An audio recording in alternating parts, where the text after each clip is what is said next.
안녕하세요, 김호준입니다. 이진관 판사는 석방됐던 김영현 전 장관 변호인들에 대해 감치를 집행하겠다고 밝혔습니다. 이에 변호인들은 불법을 초래한 재판부에서 김 전 장관을 보석해주면 재판부와 화해할 수 있다고 전했습니다. 그러니까 잘못은 판사가 했으니 김용현 석방하면 화해는 해줄게, 이런 소리죠. 참 오랜만에 보는 광인들이다, 이런 생각이었습니다.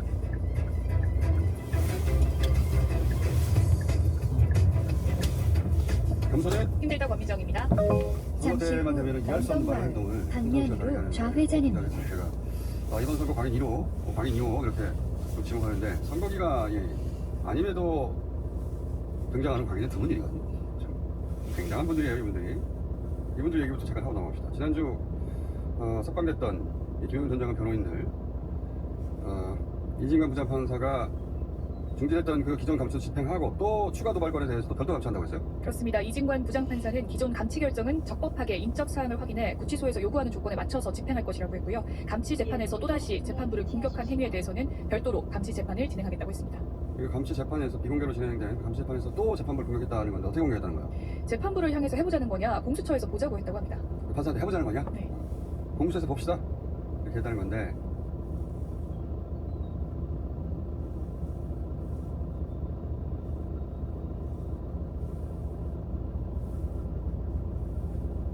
화요일 홍서훈쇼, 홍쇼 시작하겠습니다.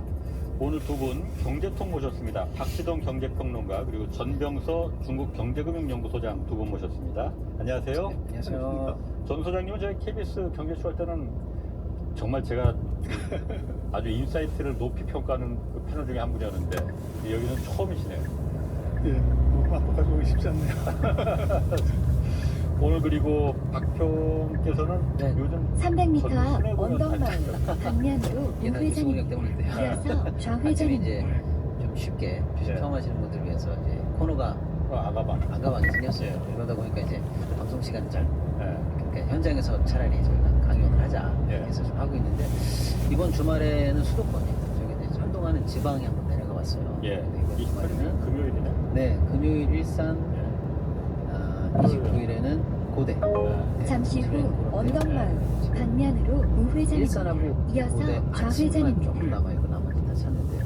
시청하시는 분들 아침에 좀 해주시기 바라겠습니다. 아, 저 그러면 그 막내 PD도 가는 거예요? 네, 조만간에 이제 오기로 했어요. 이번 주는 못 오고 다음번 강연 때. 우리 이광수 박시영보다는 막내 PD가 그 문근영 닮은 그 막내 PD가 있지. 잠시 보면 후 더 귀여워요. 좌회전입니다. 네. 자, 오늘 그래서 오늘 경제 좀 다루겠습니다. 환율하고 AI 거품 이거 두 개 좀 다룰 텐데 먼저 환율부터 다루겠습니다. 자, 첫 번째 주제 이겁니다.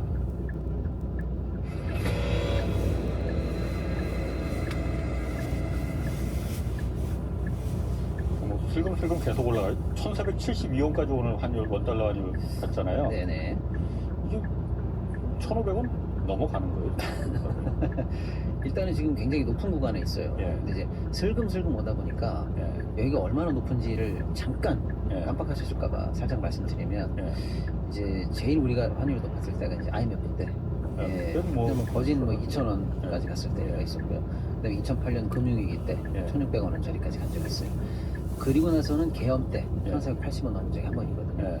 근데 세 번 다 환란, 예. 세계적인 금융 시스템 마비, 예. 그 다음에 계엄 같은 어마어마한 사실은 재난 상황이었거든요. 예. 지금은 사실은 평시거든요. 근데 왜 오고? 그러니까요. 평시인데 재난급 환율에 가까이 가고 있기 때문에 혹시러다 오늘 나는 거 아니야 잠시 라는 후 두려움이 좀 최근에 좌회전입니다. 있고, 아니면 지금 평시인데 왜 이렇게 높아라는 다양한 지금 의문이 드는 상황이거든요. 예. 그러다 보니까 정말 짚어볼 만하다 이런 상황이라고 좀 말씀을 드릴 수가 있겠습니다. 근데 일단은 뭐 대책, 아까 지금 500m 말씀 대책, 지하차도 옆길입니다. 대책을 하려면 또 사실은 원인을 알아야 되는데 그 원인이 쉽지가 않아요. 쉽지가 않다는 게 파악이 어렵다기보다는 원인이 답이 쉽게 나오는 원인이 아니거든요. 300m 앞 지하차도 기사들 옆길입니다. 보면은 우리나라 지금 수출이 세상 최대 실적을 기록하고 있다고 합니다. 네, 네. 환율이 오른다는 거는 달러가 우리나라에서 부족해서 그런 모르는 걸 텐데 잠시 수출이 이렇게 잘 후 돼서 달러를 지하차도 그렇게 많이 옆길입니다. 벌어들이는데 네. 왜 환율이 맞습니다. 달러가 많은 분들이 이제 기억하실 때 연초만에 최근 한 3년간 뉴스를 볼 때 우리가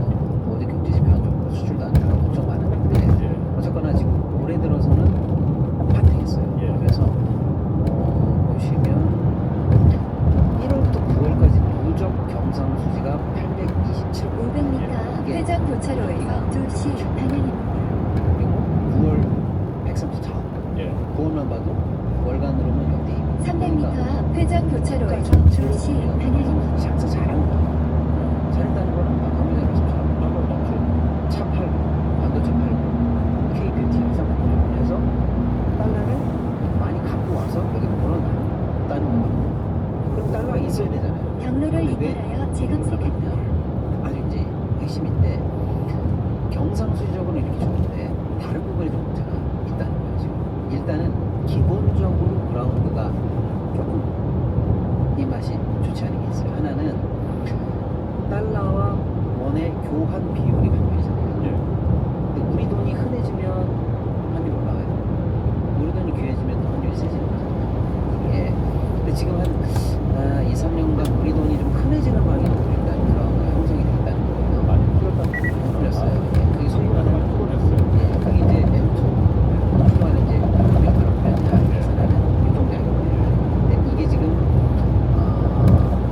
올해 볼 때 제가 올해 작년 4,200조, 올해는 4,400조 정도 역대급 많이 풀렸어요. 근데 어떤 분들은 야 미국 돈도 많이 풀렸잖아 라고 하시는데 미국 돈 풀린 것보다 우리가 증가율로 보면 2배 이상 컸거든요. 그러니까 우리도 엄청 그러니까 원이 일단 흔해졌어요. 예. 그리고 금리가 아시겠습니다만은 미국보다 우리가 금리가 낮아요. 그렇죠. 이게 소위 말하는 이 금리 역전. 예. 가끔 역전되는 경우도 있지만 이게 3년 정도 이렇게 역전이 오래 가는 경우가 없습니다. 없어요. 그러다 보니 당연히 뭐 금리는 내가 풀리게 됐으니까 돈이 굴러가는 게 자연스러운 흐름이 일단 있는 거죠. 근데 그건 어제 오늘 일이 아니잖아. 오늘 이게 숫자예요.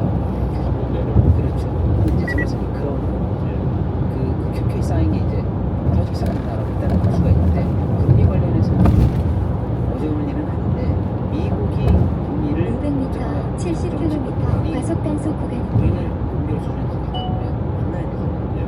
그럴 거라고 생각하면 500m 앞 오른쪽 도로입니다. 미국이 최근에 내리는 흐름을 조금 조심하는 거예요. 안 내린다, 동결이다, 내려도 덜 내린다라고 하니까 잠시 후 70km 과속 단속 구간입니다. 예를 들어 300m 앞 오른쪽 도로입니다. 여기 있으면 이제 고정값으로 그러니까 기대하는 것보다 훨씬 잠시 더 후 길어져요. 오른쪽 도로입니다. 그러니까 최근에 약간 이슈가 되고 여기 이제 기본값이고요. 요 상황에서 300m 앞 우회전입니다. 말씀드리면 아까 말씀드린 것처럼 나가는 경상수지 흑자를 잠시 후 최근에 아주 특이한 우회전입니다. 현상이 있어요. 올해 말이죠.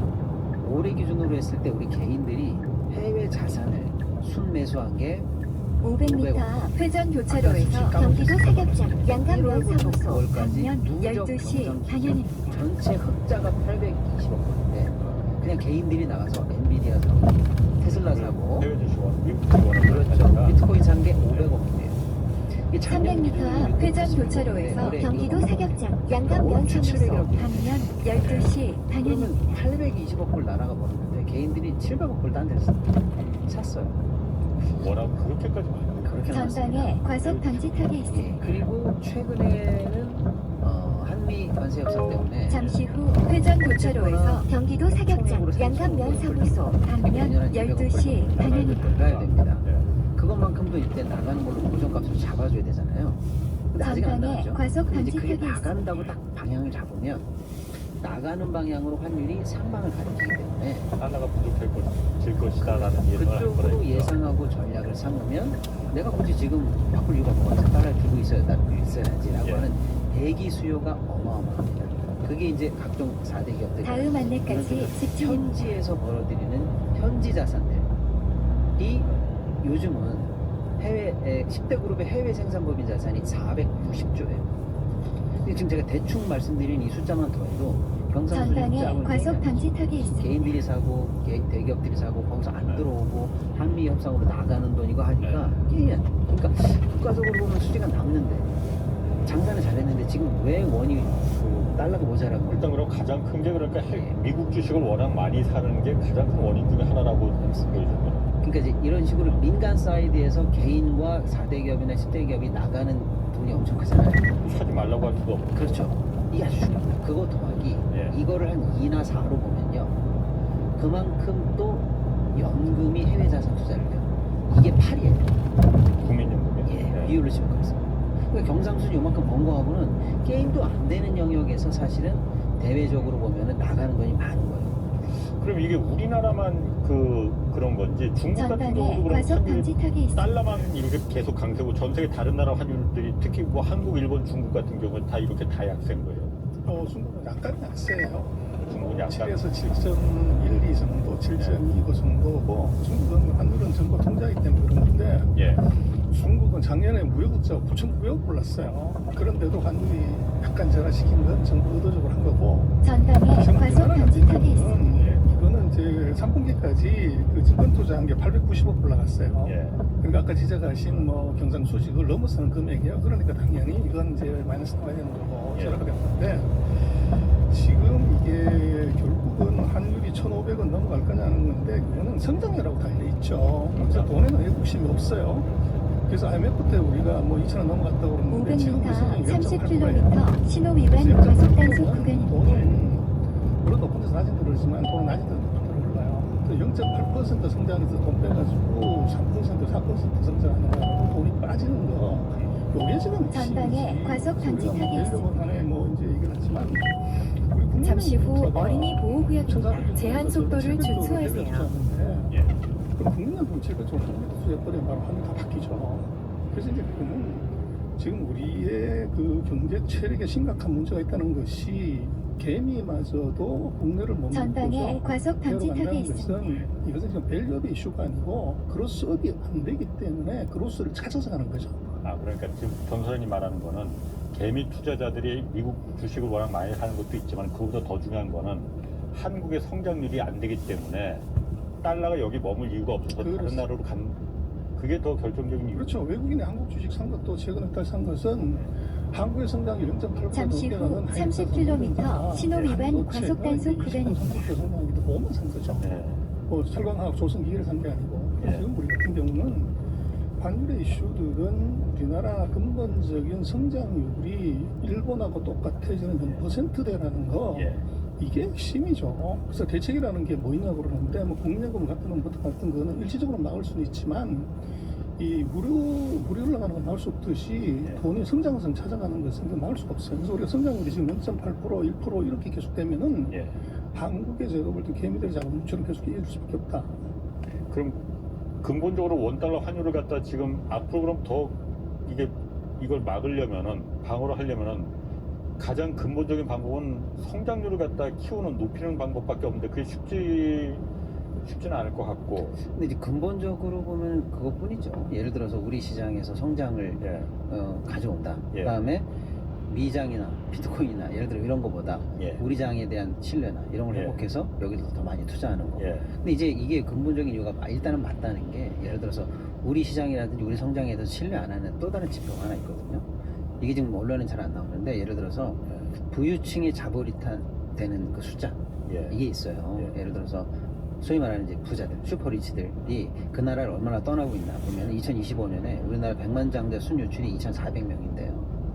작년 2년 전 대비해서 6배가 늘었어요. 그 나라의 부자들 중에 그 나라를 떠나는 게 우리나라가 세계 4위예요. 그러니까 우리 시장에 대한 신뢰가 좀 없고 또 우리도 소위 말하는 부자들이 몸이 안 가더라도 자산은 달러로 바꾸는 자산이 한다는 거예요. 여기에 성장에 멈춰놔 봐야 자산이 너무 안 된다 이런 인식이 있거든요. 그러니까 따라서 근본적으로 경제 체제를 바꿔서 성장이 되고 예. 투자가 되고 여기 자본시장에서 주식 투자해도 미장보다 낫다 이렇게 하면 된다. 이건 뭐 기본이죠. 기본은 그러니까 성장률이구나. 예. 성장률을 키우지 않는 이상은 백약이 무효네요. 그렇죠. 암만 방어를 한다 어쩐다 하더라도. 근데 이건 이제 기본인데 예. 그거 뭐 하자버릴 거 아닙니까?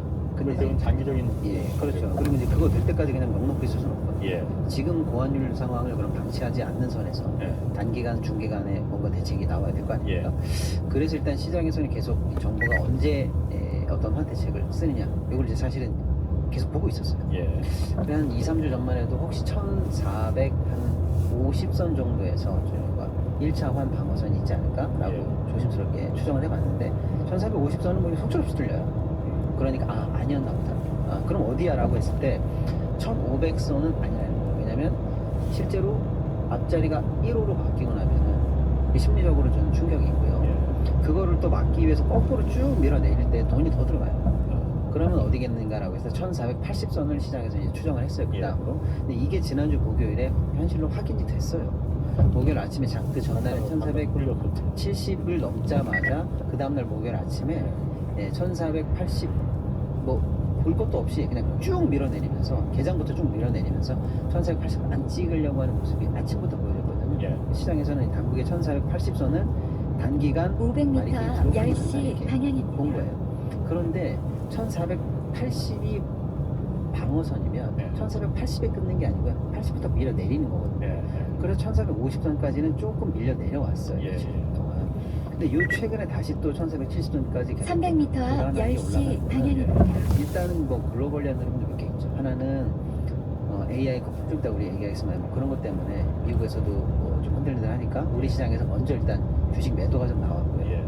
그다음에 이제 지지난주 이제 한국은행 이창용 총재의 어떤 그 돌발 발언 때문에 채권 매도도 좀 잠시 후 그래서 10시 자본시장에서 방향입니다. 약간은 조금 과매도 비슷하게 이창용 총재 돌발 발언이라는 게 어떤 그 금리 정책 방향 전환한다 맞습니다. 뭐 방향 정책이 그 내릴 가능하게 때인데 올리겠다 뭐 예, 이런 그게 해석이 가능하다는 예. 식의 얘기가 한번 예. 있었거든요. 블룸버그 TV랑 인터뷰를 하면서 예, 예. 뭐 데이터 보고 잘 정하겠다라고 하는 것까지 괜찮았는데 예. 데이터 보고 잘 정할 텐데 이런 거 저런 거 할 수 있다는 그 예시 중에 하나가 예. 방향의 전환, 체인지 오브 다이렉션이라고 딱 이렇게 얘기하면서 전방에 시장에서 과속 뭐야, 방지턱이 인하 있습니다. 기존을 끝났다. 끝났다. 예. 피봇으로 올라가는 건가라고 예. 해석이 가능한 발언을 잘못하는 바람에 예. 그때도 뭐 채권 매도가 많이 나왔고 500m 이런 것들이 우회전입니다. 단기간에 한 불안을 계속 주식시장을 하면서 채권시장에서 내면서 한 30원 정도 제가 볼 때는 오버슈팅이 좀 나오면서 80선 계속 지금 터치하는 상황이에요. 그래서 예. 네네네.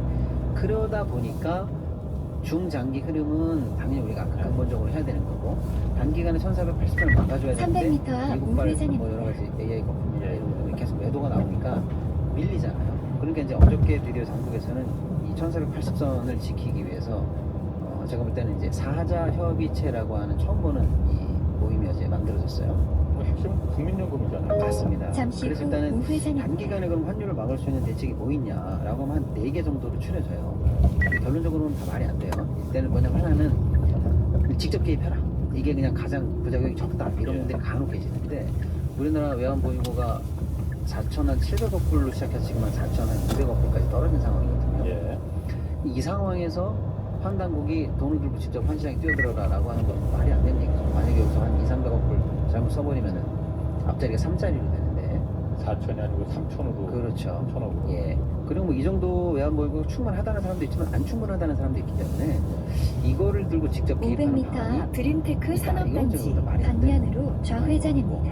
두 번째가 500m 50km 대외- 신호 위반 대외적으로 과속 갖고 단속 있던 구간입니다. 외부 자산을 국내로 다시 돌리는 대외 금융자산을 활용하는 방법이 있다 이렇게 얘기하는데 이게 말이 안 돼. 이게 옛날에는 말이 됐거든요. 근데 우리가 아까 처음 논의한 걸 300m 다시 드림테크 거꾸로 산업단지 올라가면 방면으로 좌회전입니다. 기업들, 개인들 이런 분들이 대외적으로 많이 갖고 있어요. 예전에는 당국이 외국에? 그렇죠. 예전에는 당국이 뭔가 지시하고 이렇게 하면 쑥들 들어왔는데 원화로 달러 팔고 원화로 다시 바꿔 들어왔는데 네. 요즘 달러로 말 잠시 들어 후 말 들어야 드림테크 되는데 산업단지 그래서 방면으로 당국의 좌회전입니다. 그립 잠시 후 대응력이 약한 섹터가 너무 50km 많거든요. 신호 위반 과속 그게 단속 통하는 시간이 이미 구간입니다. 지났고. 그렇죠. 그건 뭐 공산 사회주의 국가도 아니고. 예. 그래서 정부가 지금 그 환을 많이 가지고 있는 10대 기업들을 지금 지속적으로 만나고 있다는 것까지는 들어와요. 그래서 웬만하면 좀 해라 이런 얘기를 협조를 구하고 있다라는 얘기 들어오는데 어디까지나 뭐 협조지 이게 그립이 있는 대응은 아니란 말이에요. 잠깐만요. 그러면은 네. 그거 이제 대책 말하기 전에 외환보유고가 지금 우리나라 4,288억 달러라고 하는데 지금 아까 박지성 평론가도 잠깐 말했지만 앞자리가 4자에서 3자로 바뀌면은 이게 진짜 위기는 이때가 될 수 있다 이런 얘기 하잖아요. 그럼 이게 환율 방어가 그러면은 안 되는 거 아니야? 이걸 국제적인 헤지 펀드들도 투기자본들도 많이 있고 그럴 텐데. 그거는요, 우리가 그러면 1,000억 불, 2,000억 불, 3,000억 불일 때는 헤지펀드나 뭐 환율 방어 공격을 다 받았게요. 아, 그럼 그건 걱정하지 않아도 되는 건가? 그게 가정일 뿐이고, 그러면 4,000억 보다 그럼 외환보유고만 계속 높아져서 5,000억, 6,000억, 7,000억 가야 되냐. 예. 그런 거잖아요. 그래서 적정 외환보유고가 어느 정도 수준이냐. 예. 그걸 하회했을 때 해치펀드의 공격이 있는 것이지 4에서 3으로 가고 3에서 2로 컸다고 해서 그런 건 아니죠. 그래서 우리나라가 예를 들어 수입하는 것이 줄어들고 대외 이제 외국 자본들의 비중이 줄어들면 우리가 거기에 비해야 되는 외환 보유고는 예를 들어서 2,500억이 되면 500m 좌회전입니다. 이어서 목적지 부근입니다. 적정 외환 보유고의 수준에 맞춰서 하는 것이지 예. 그래서 일단 지금 숫자에 맞춰가지고 과도한 우려는 할 필요 없어요. 그러니까 앞자리가 4냐 3이냐 이걸 갖다 300m 좌회전입니다. 이어서 목적지 부근입니다. 적정 외환 보유고가 그 하에 그리고 환율 방어 기반이라는 게 지금 그 경제를 성장률을 올리는 거. 잠시 후 좌회전입니다. 이어서 목적지 부근입니다. 당장 지금 나오는 게 아까 말씀하신 국민연금 지금 그건 가장 손쉬운 방법이기도 하고 네. 또 부작용도 국민적인 반발도 있고 그래서 말이에요. 그래서 어저께 화제가 된 게 그거예요. 방금 뭐 외환보유고의 적정 규모가 얼마냐 예. 그런 이제 논란이 좀 있습니다만 그럼에도 불구하고 그 방법 지금 쓴다는 사람들은 없으니까 당연히 그러니까 이제 그건 논외로 하고 예. 그다음 두 번째로 대외적인 뭐 민간 사이드나 이런 데서 요구해봐야 협조에 불과한 거니까 예. 그것도 뭐 당장 손에 잡히는 게 아니니까 또 논외로 하고 예. 그래서 세 번째로 나오는 게 어떤 분들 입장에서 오늘부터 언론에 많이 나오더라고요. 목적지 금리 부근입니다. 인상 얘기를 좀 해야 안내를 된다. 종료합니다. 그러니까 한미 금리 차 정도는 그라운드를 바꿔줘야 된다 이런 사람들이 좀 슬슬 나오더라고요. 미국하고 금리 차가 지금 한 1.5% 예, 1.5인데 내일 모레가 이제 금통이잖아요. 예. 내일 모레는 무조건 동결이죠. 뭐 동결 이거는 뭐 이의가 없는데 슬슬 인상이 가능하다는 신호를 슬슬 줘야 된다. 시장에다가. 환율을 방어하기 위해서라도 예, 근데 이제 그런 사람들이 있어요. 그것도 이제 세 번째 방안이라고 예. 얘기되는 분들이 계신데 이제 금리라는 게 사실 모든 다양한 경제 지표가 한정으로 보이는 게 아니고 예. 환율만 생각하고 금리를